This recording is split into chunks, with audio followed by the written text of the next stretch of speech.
Is more than a dozen kilometres from the front line, but the sound of shelling reverberates through the town.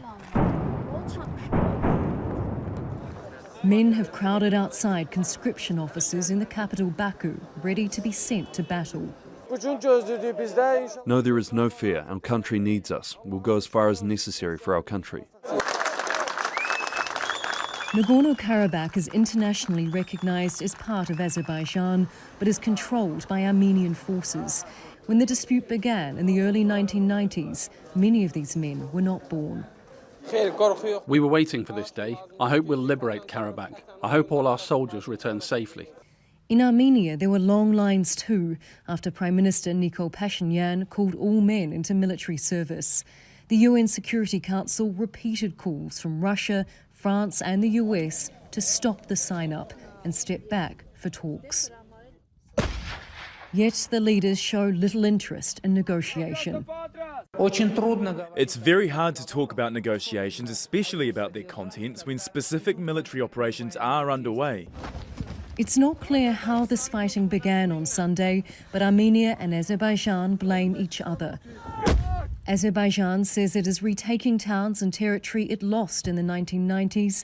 Armenia says it is repelling Azeri advances. Both countries say they are now at war. Armenia also alleges Turkey is supporting Azerbaijan in the battle, claiming a Turkish F-16 fighter jet shot down an Armenian warplane inside Armenian airspace on Tuesday. Turkey is backing Azerbaijan, but both countries say it is moral support with no military assistance. F-16 planes of the Turkish Air Force do not participate in combat by any means. Today, new technologies make it difficult to hide something due to objective means of surveillance. That's why it's very easy to see this as just another provocation. Provocations that have drawn Armenia and Azerbaijan into a violent confrontation with rising stakes. Charlotte Bellis, Al Jazeera. And on the front line and the areas around it, civilians are being caught in the crossfire. Sinem Kosyolu is in Tatar, a city in Azerbaijan. Around 8 a.m. local, a rocket from Armenian side hit right the city center of Tartar. Tartar is one of the largest regions, as the Azeris call regions surrounding Nagorno-Karabakh up on the northeast. And the rocket fell very close to a public infrastructure building, which is 20 or 30 meters away, right behind the corner. There were civilians here. Locals tell us that 7 civilians were injured, and one of them already died at the hospital. And they say that they are thankful the rocket didn't fully explode. You see a car here parked. It has been also damaged, and Nadir, the owner of the car, is going to tell us what happened this morning. Nadir Bey, anlatır mısınız ne oldu? Bəli, mən maşını park elədim, saxladım. İçindəki sərnişinlər düşdü. Düşən kimi bir 3 dəqiqə keçməmiş partlayış baş verdi. Tamam, çok teşekkür ediyorum Nadir Bey.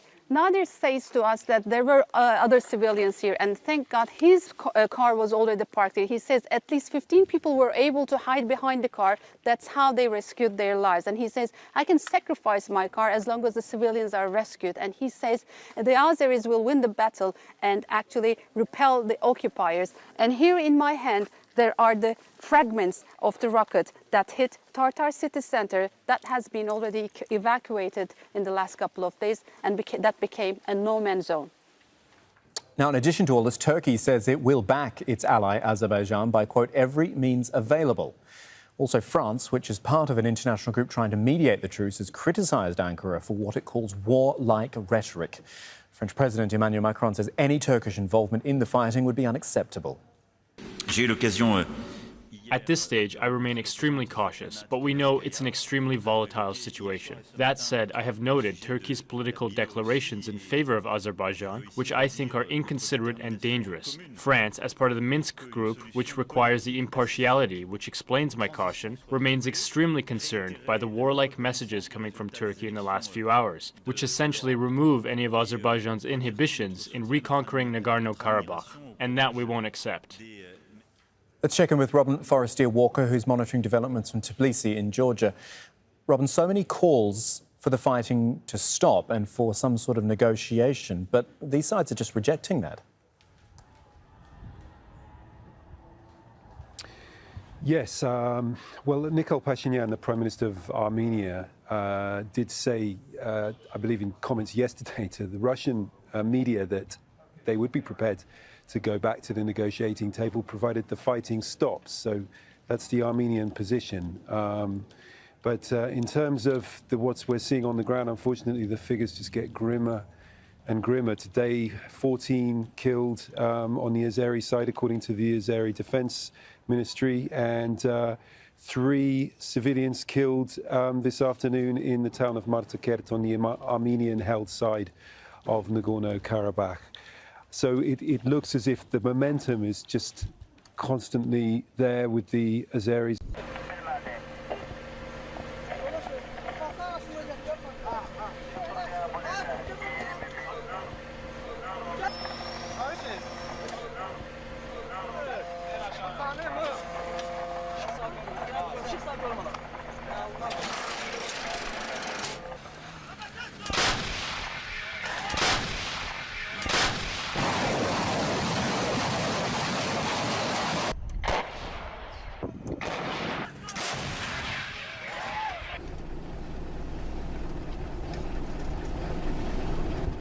Capital.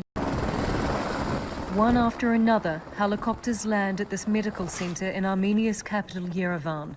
They're bringing wounded soldiers and civilians from the disputed region of Nagorno-Karabakh.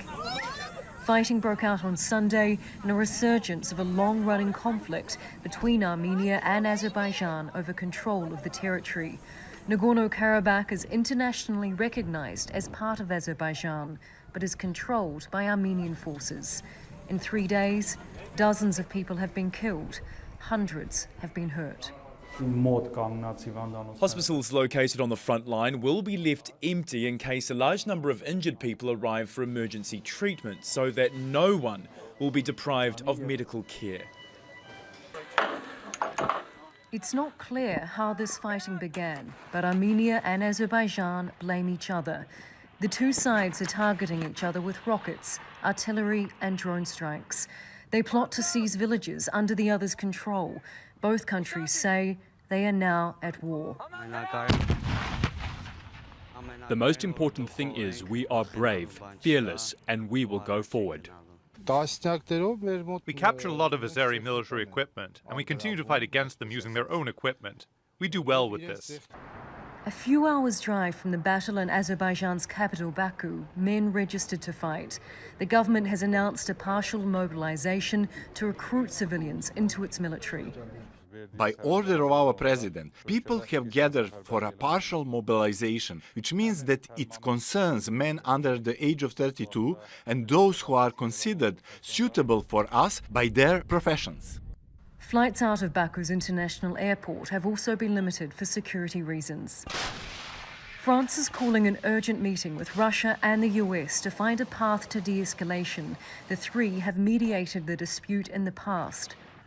There is rising concern the fighting may spread outside of Nagorno-Karabakh, with both sides reporting civilian deaths away from the immediate conflict area. Spoils of war shown by Azeri public television, of Armenian tanks and other hardware, proof, the army says, of territory taken in the disputed Nagorno-Karabakh region. While liberating our native lands from the enemy, we seized several pieces of enemy hardware and drove them to our military bases. Currently, the fighting continues. We are liberating our lands from occupation. More videos released on Thursday show the unrelenting destruction from the air, drones targeting Armenian guns and military convoys. The region is officially part of Azerbaijan, but it's run by separatist Armenians. It has taken 6 days for world leaders to jointly call for Armenia and Azerbaijan to return to peace talks known as the Minsk process, with a warning from French President Emmanuel Macron for Turkey to cease its involvement in the conflict. We have information today that is very clear, that indicates that fighters from Syria have left there. They're members of jihadist groups and they travelled via Gaziantep to join the fighting in Nagorno-Karabakh. Turkish President Recep Tayyip Erdogan has pledged Azerbaijan his country's full support and says the time for talks is over. Given that these three Minsk countries, the US, Russia and France, have neglected this problem for nearly 30 years, it's unacceptable that they are involved in a search for a ceasefire in the face of these negative developments that came to surface in recent days. But if something is wanted, the invaders should leave these lands in order to achieve a solution. The true gains or losses being made on the battlefield are unknown. This Armenian military video suggests its forces are resisting and in some cases retaking lost positions. But what is known is that the violence continues to injure and kill civilians. In the town of Martuni on Thursday, Azeri shelling wounded 2 French journalists from Le Monde. One is now in a critical condition. Robin Forestier-Walker, Al Jazeera. Well, let's hear now from Bernard Smith, who's in Stepanakert in Nagorno-Karabakh, and he says that neither side is willing to negotiate for a ceasefire. Armenia's defence ministry says that on Thursday morning an Azerbaijani helicopter was shot down by them and then went on to crash in Iranian territory, and then there was shelling on Thursday afternoon into Nagorno-Karabakh territory, and it was during that shelling in a town called Martuni that a local journalist was killed, and he was working with 2 French journalists from Le Monde newspaper, and one of those journalists was also seriously injured.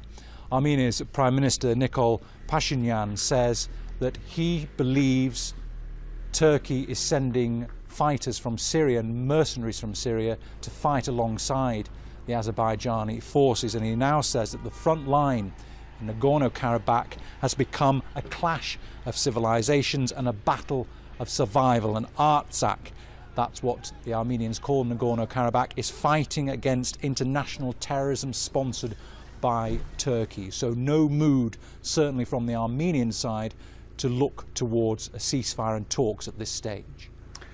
Well, let's hear from Sinem Kosioglu now, who has this update from Azerbaijan's capital of Baku.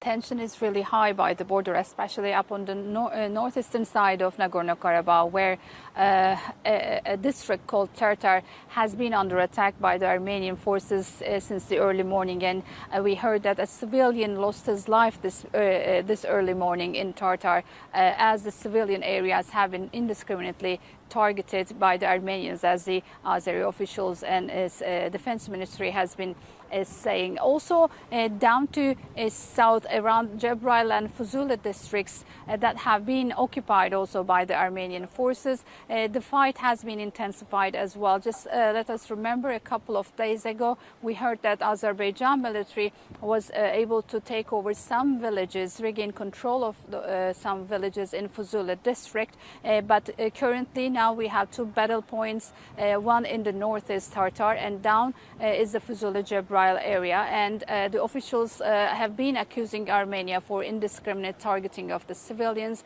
And as also Bernard put through, Azerbaijan is also seeking some support on the international level, because when you speak to the officials, they always complain that the area is under Armenian occupation. These are not disputed lands, these are our lands, and our lands are being attacked by the Armenians, again from our lands. This is what the Azeri officials have been saying since we arrived here last Monday.